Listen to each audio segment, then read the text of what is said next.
আসসালামু আলাইকুম প্রিয় ভাইরা, আপনাদেরকে একটা জিনিস দেখাই। এই যে বিরাট বড় বড় প্রজেক্টর, আমরা বর্তমান যুগে যে প্রজেক্টরগুলো দেখি এত ছোট ছোট কিন্তু অনেক দামি। কিন্তু আগের যুগের যে প্রজেক্টরগুলো ছিল, যদিও এটা তুলে ধরার অর্থ হলো যে আমি আজকে প্রথম দেখলাম এখানে এসে ওই যে প্রজেক্টর লেখা। আর এখানে আগের যুগের অর্থাৎ 1950-40 সালের দিকে বা এরও আগে পরে হবে, অর্থাৎ আমার জন্মেরও আরও 50 বছর আগে। মানে কি বলবো, এই যে এই একটা মেশিন, তারপরে আরও ওইদিকে অন্যান্য মেশিন আছে। তো যাই হোক, এই বিষয়গুলো হচ্ছে অনেক আগের। এই যে প্রজেক্টর এক একটা দেখতেছেন, যে এগুলো দিয়ে কিন্তু লাইট দিয়ে ফোকাস করা হয়, যেখানে আলোটা পড়ে সেখানে কিন্তু একটা স্ক্রিন তো পরিণত হয়। যাই হোক, আমরা একটু কাছ থেকে দেখেন আপনারা প্রজেক্টরের এই জায়গাটা আসলে কি ছিল এটা আমি জানি না। এখানে বিবরণ দেওয়া আছে এই প্রজেক্টরগুলোর। তারপরে নিচে দিয়ে এগুলো আসলে কি আমি আসলে জানি না, হয়তো আমার চেয়ে অনেক অভিজ্ঞ মানুষ থাকতে পারে।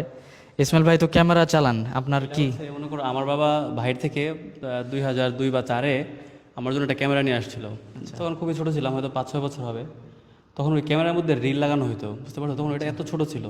এই যে বড় একটা জিনিস আমরা দেখতেছি, পুরোটা কিন্তু রিল। আগের যে ফুটেজগুলো নেওয়া হতো, এখন তো আমরা ছোট্ট একটা মেমোরিতে নিয়ে নিই। আগে এই মানে বড় কাগজ আকারে?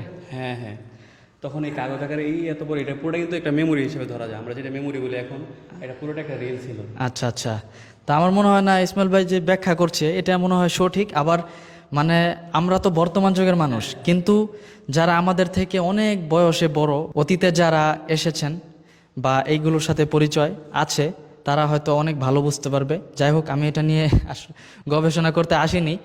বাকি এমন পুরনো জিনিসপত্র দেখলে মনে হয় যে আসলে আগের যুগে কিভাবে মানুষ এগুলো ইউজ করতো, বর্তমানে তো এগুলো আর কিছুই বুঝবো না, যে এই যে কত রকমের এখানে খুঁটিনাটি দেওয়া আছে। আমরা অনেক উন্নত যুগে চলে আসছি, এখন অনেক কিছু হাতের মুঠে, আমাদের ড্রোন আছে, ক্যামেরা আছে, কত কিছু আছে। কিন্তু এগুলো আমাদের কত রকমের ফুটেজ, তারপরে মানে এমন এমন কিছু কাজ করে দেয় যেটা আমার ধারণার বাইরে। কিছু বছর আগেও আমি কল্পনাই করতে পারি নাই যে মানে একটা মেশিন এটা আকাশে উঠতে পারে, কিন্তু আজকে বর্তমান যুগে সেটা কিন্তু খুব ইজি একটা বিষয়। যাই হোক, সবাই ভালো থাকবেন। আসলে এই পুরাতন জিনিসগুলো দেখলে মনে হয় যে আসলে আগে জন্ম নেওয়া আমাদের যে আত্মীয় স্বজনরা, তারা হয়তো এই বিষয়গুলোর সাথে পরিচিত ছিলেন বা দেখে গিয়েছেন, সেগুলো আমরা এই যুগে এসে, এত আধুনিক যুগে এসে দেখতে পেয়েছি, আলহামদুলিল্লাহ।